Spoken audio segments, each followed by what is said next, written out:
The summer I turned 10 was the best time of my life. For years I'd had trouble making friends with other girls, and out of nowhere, I was accepted into a group of boys. We would ride our bikes everywhere, play games, and sit up all night just talking about superheroes. I loved it, and I started enjoying coming to school. That summer was the first summer we went to Everett's cabin. We biked up there with his dad and spent 3 days hiking, fishing, telling stories, building a tree house, and chowing down on hot dogs. It was amazing, and probably the first time in my life where I truly felt like part of a group. For the next few years, we went back up there every summer. People came and went, but we biked up there every summer nonetheless. They became my best friends. I was one of the original members alongside Everett and Sam, but one year we had Lewis, another year there was Owen, and so on. But me, Everett and Sam, we were always there.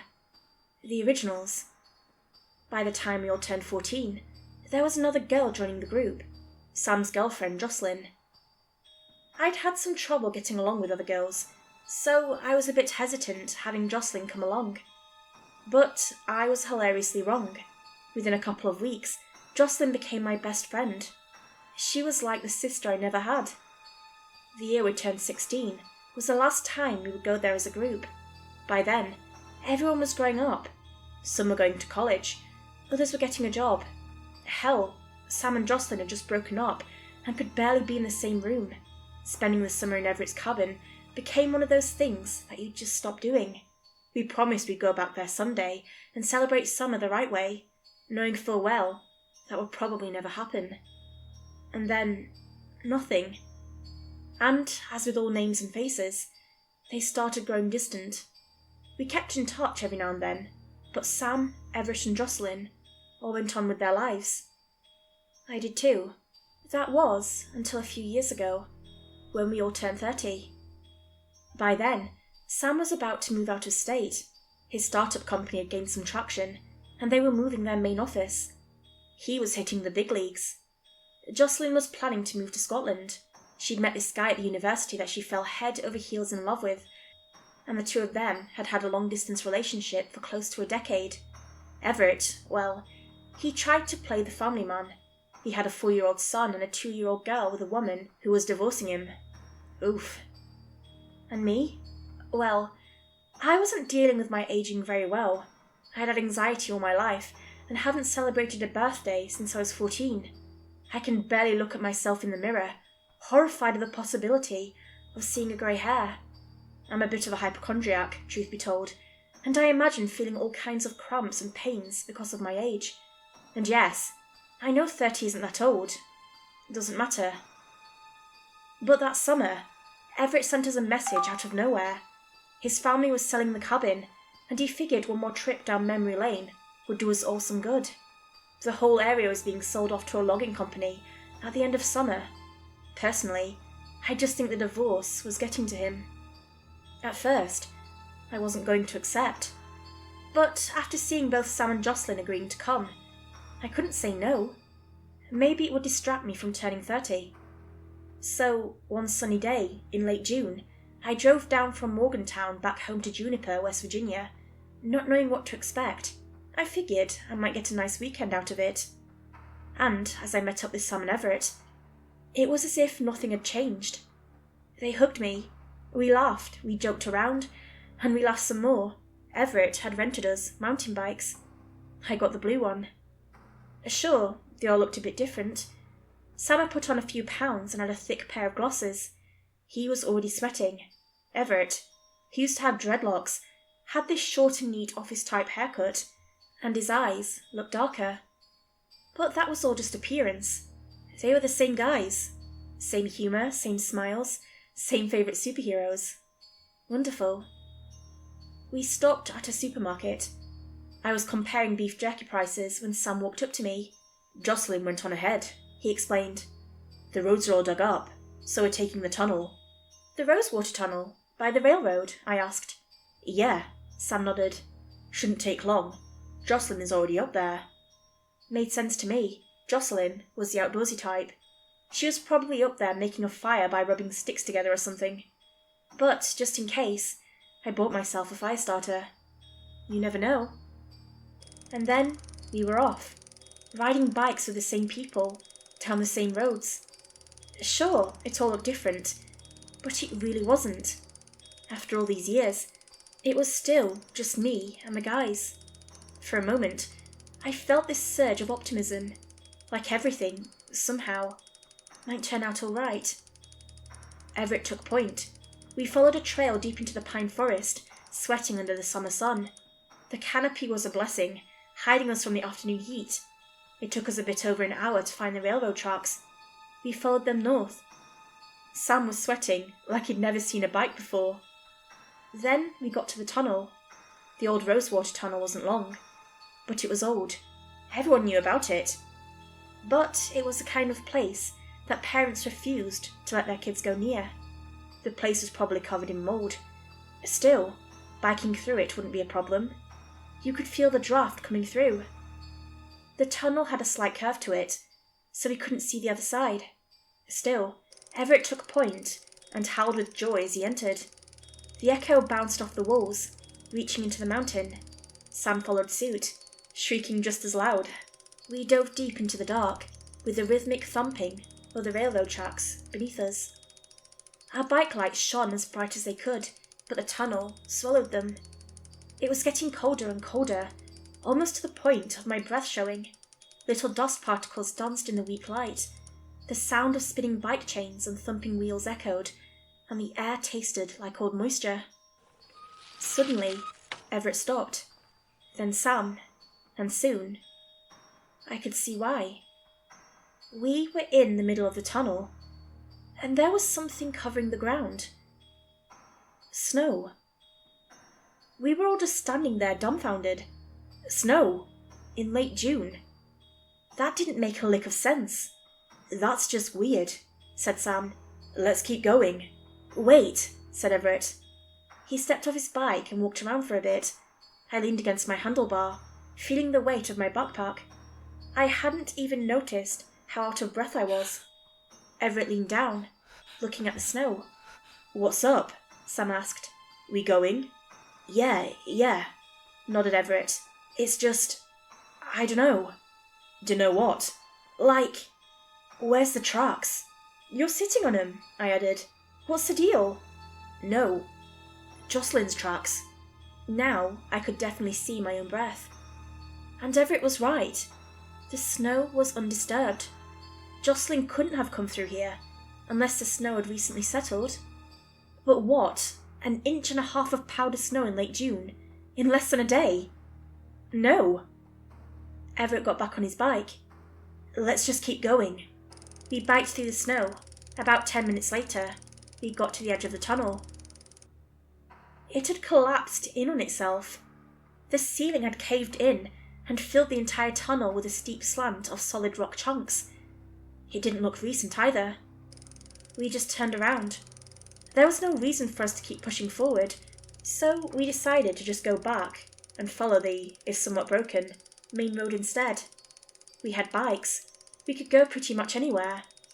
Still, I couldn't help but notice how Everett seemed a bit distraught. We all were. On our way back through the snow, I got the sense that something was off, but I couldn't put my finger on what. But, right then and there, I was just happy we were leaving. Except, we didn't get far. The path we came in through had also collapsed. Did we make a wrong turn? Sam asked. I thought this was just a straight line. It is, said Everett. This doesn't make sense. I didn't hear anything, I gasped. I didn't hear a goddamn thing. This is old. There's dust. It didn't just collapse. This is, insisted Everett. So we must have gotten turned around somewhere, smiled Sam. So we backtrack. It took us about 45 minutes to move from one end of the tunnel to the other, but both ends were definitely collapsed. How we entered in the first place was mind-boggling. It didn't make sense. At some point, we just stopped. We stepped off our bikes and sat down. Sam used his phone as a flashlight, illuminating the dancing dust particles. The air tasted stale. "No bars," Sam said. "Tunnel stuck." "It doesn't make sense," groaned Everett. "We got in, we can get out." "How?" I asked, throwing my arms out. "I'm not seeing any exits. It fell." "That's impossible," spat Everett. "There would be a goddamn ear-bursting pressure. There'd be so much dust we wouldn't be able to breathe. And there wouldn't be goddamn snow all over the ground." We tried to get our phones to work. We tried moving the rocks, but the thick moisture in the air had frozen, making them all stick together like bricks and mortar. There was no way. We wasted hours, and the temperature just kept dropping. I'd started shivering, and Sam's breath was frozen into little icicles in his beard. Everett paced back and forth, trying to come up with a plan. The snow was either expanding, or we kept coming back to it. Either way, it was everywhere, and the temperature kept dropping, fast. At one point, that strange feeling in my stomach came back to me. I removed my bike light and used it as a torch. I noticed something in the snow.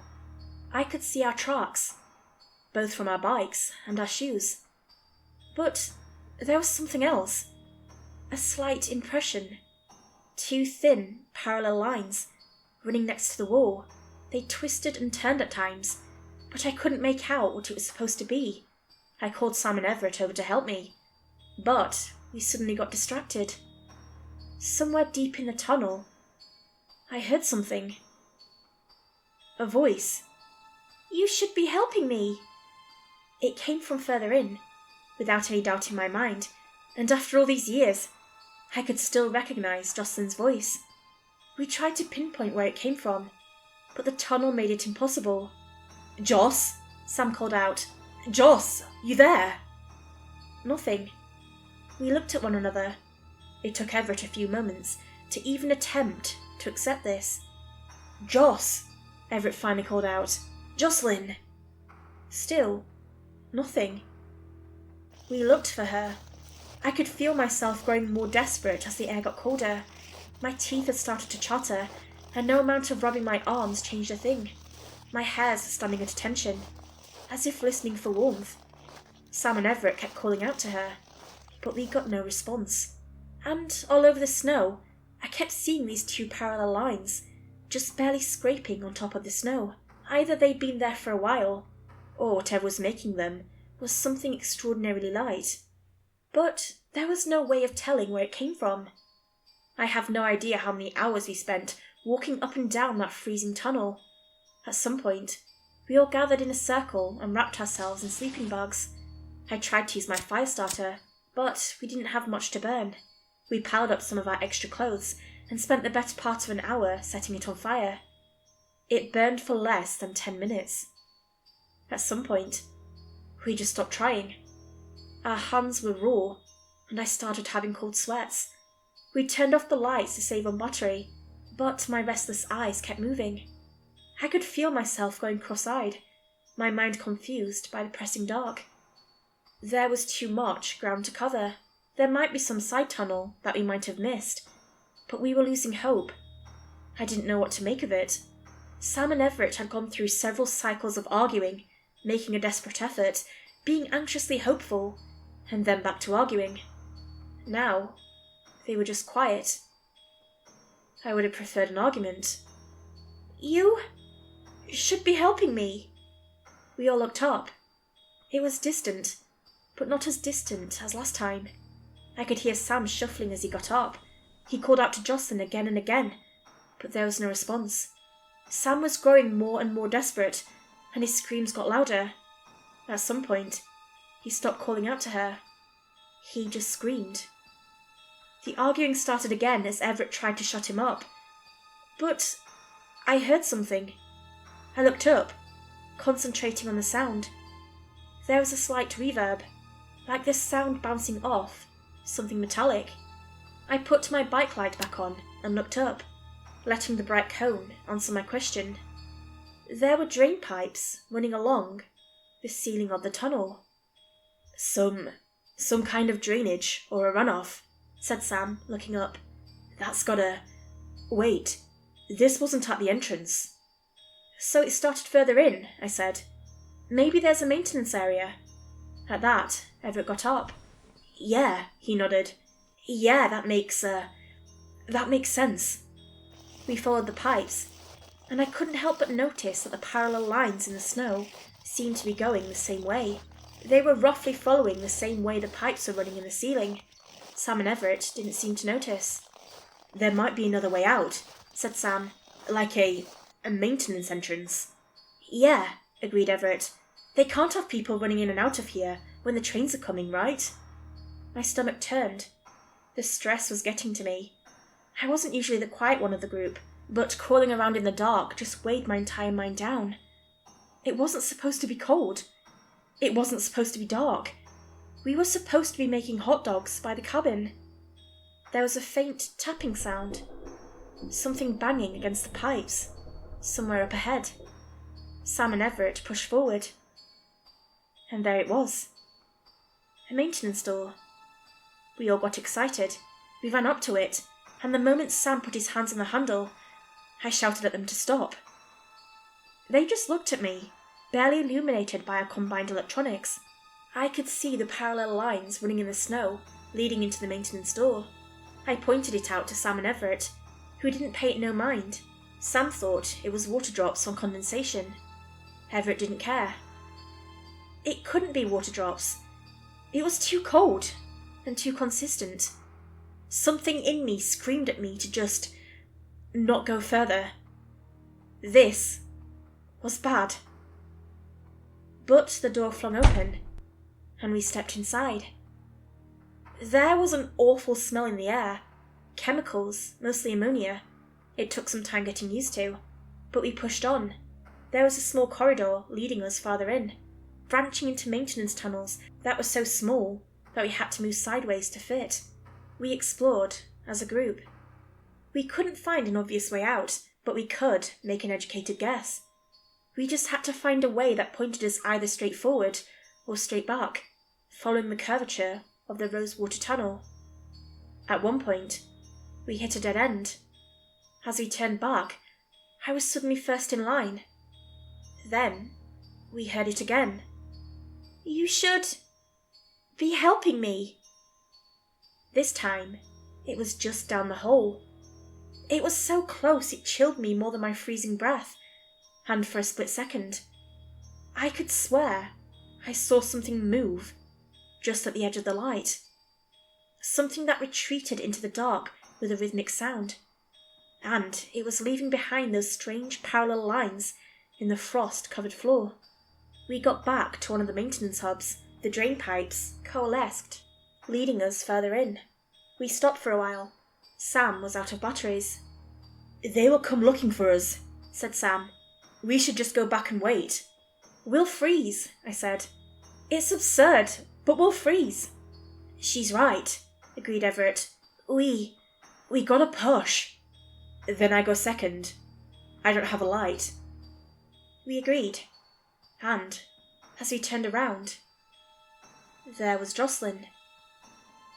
We could barely make out her shape at first. She looked taller, and her hair clung to her face like she'd crawled out of a cold bath. She just stood there, barely keeping herself upright. Sam and I stood there in shock, but Everett burst into action. He sprinted forward towards her. In a whiplash-like motion, Jocelyn was pulled back into the dark. She didn't make a sound. I noticed two things. One, that her legs didn't move. And two, that her feet barely touched the ground, leaving parallel lines in the frosted floor. Everett rushed after her, screaming her name over and over like a desperate parrot. I was right behind him, and Sam was trying his best to keep up. We ran, seeing whiffs of her hair disappear further and further into the darkness. She was moving, fast, and we could barely keep up. Just seconds later, as we came to a four-way junction, she was gone. Everett fell to his knees, panting. I stopped short of tripping over him. She's here, Everett panted. Something's wrong. I spat and tried to stay in motion to keep my sweat from freezing. The salt stung my eyes. Why? Why is she doing this? He asked. What's going on?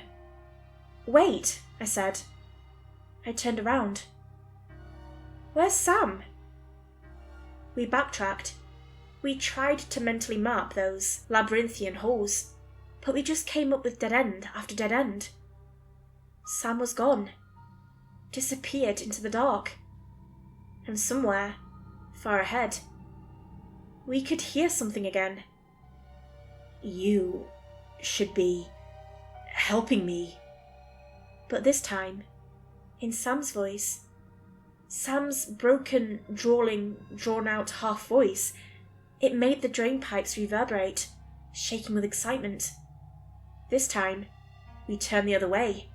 We couldn't keep getting pulled further and further in. We made a silent agreement that whatever was in there was something we didn't want to see. We had to keep going, and once we got out, we could help. We have to follow the pipes, said Everett. They have to lead outside at some point. Or they'll just lead us further in. We can't keep running in circles. We pick a path and we stick to it. He grabbed my shoulders. Even with barely functioning light, I could see the panicked size of his pupils. I nodded. Whatever it took for us to stick together. We must have walked for hours, and finally, it opened up into another junction, this one with only 2 adjoining corridors. But by now, we'd moved around so much, there was no way to tell what was north, south, or in between. We could only guess. You pick, said Everett. And I did. We followed one of the holes, and I could hear my footsteps growing louder. The echo was increasing. Moments later, the holes opened into a kind of hub area where all the drain pipes coalesced. It was much larger than expected, with solid concrete walls and floors. Dozens of pipes led us here. Everett was about to rush forward when I put a hand on his shoulder.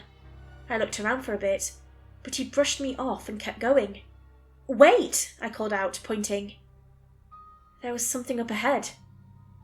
It was impossible not to recognize Sam, his body hanging limp, inches off the ground, like a stringed-up puppet.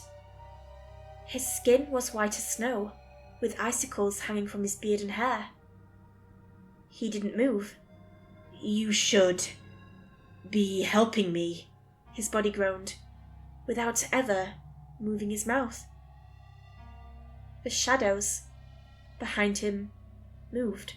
The very dark of the room, it moved. And at that moment, I realized there was something oil-slick and dark slithering along the pipes, holding Sam up like a ventriloquist dummy. Should be. I could see Jocelyn's bike, snapped in half and thrown into a corner. Strange flowers grew along the edge of the wall, like little sunflowers, frozen and blue. I could see Jocelyn's backpack torn open and thrown across the floor, the hot dogs trampled and abandoned, and there, at the very edge of the light, I could see Jocelyn's frozen hair splayed across the concrete in a pool of frozen blood. Unnatural hands crawled across the drain pipes, causing a rhythmic thumping, and just as the horror of this vision sunk into me, my mind exploded into panic. It was like watching through my eyes like a passenger, surrendering completely to whatever power would get me out of there. My mind lit up the world with fear, as a real and tangible threat started coming our way. And it was dragging Sam along. I bolted back out the door. Something was right behind me, but I didn't know if it was Everett or that something. I didn't care. I didn't care the slightest. I turned a quick corner. Everett followed. The Sam thing couldn't keep up, and whatever held him just tossed him aside. I could hear his body shattering like a gypsum statue, his body frozen solid. Another corner. A quick turn. Too quick. I tripped on my own feet. I fell, and Everett fell right after me. We ended up on our sides, lying face to face. something in my elbow broke, and I couldn't get up. Then Everett stopped. I did too. I held my breath, waiting for whatever pain there was to come. Everett looked at me, slack-jawed. His breathing stopped. A long, mosquito-like appendage had extended down from the drain pipes, piercing the back of his skull, like popping a water balloon. It was sucking out his warmth, making his skin lose its colour, eyes sinking into his skull, freezing, nails and tongue turning black, skin cracking like porcelain, membranes shrivelling into nothing but dry meat. "You," it started, "you helping me, helping me." I couldn't look away, but as my light dwindled, all that was left was the cold of his touch, and his words, frozen in time. "Should be. As my light went out, all that was left was one desperate plea, and for a moment, it sounded just like him, helping me, helping me. I must have stayed there for hours, growing colder by the minute. I just lay there, listening to him slowly learning how to talk with Everett's body. My tears had frozen my eyelids shut, and my shivers had subsided to a deep throbbing pain. At some point, Everett was lifted off the floor, and, as a cold spike poked against my skin, I realised I could barely feel it. I was too cold. The creature must have thought the same thing.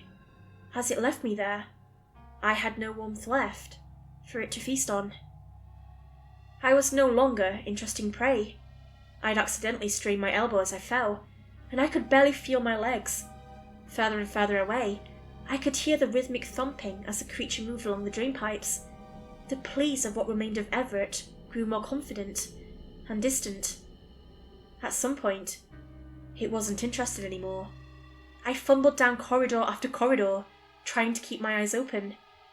And, out of nowhere, the tunnels just seemed to open up. On the other side of the Rosewater tunnel, the light blinded me. The sun of late June promised me that I was finally safe. Now, this was all about 5 years ago. Law enforcement insist that we were urban explorers who messed up. There had been reports of rock slides near the Rosewater tunnels, and they figured that Sam, Everett and Jocelyn got caught in it somewhere deep in the abandoned side tunnels. They didn't take any other report or indication of wrongdoing seriously. That I had frost burns in late June didn't seem to bother them. I've been holding off on recording this story, as it was technically open for investigation until last September. They finally closed it, officially classifying it as a kind of spelunking expedition gone wrong. They swear they've investigated the tunnel, but I have yet to see a single squad car anywhere near it.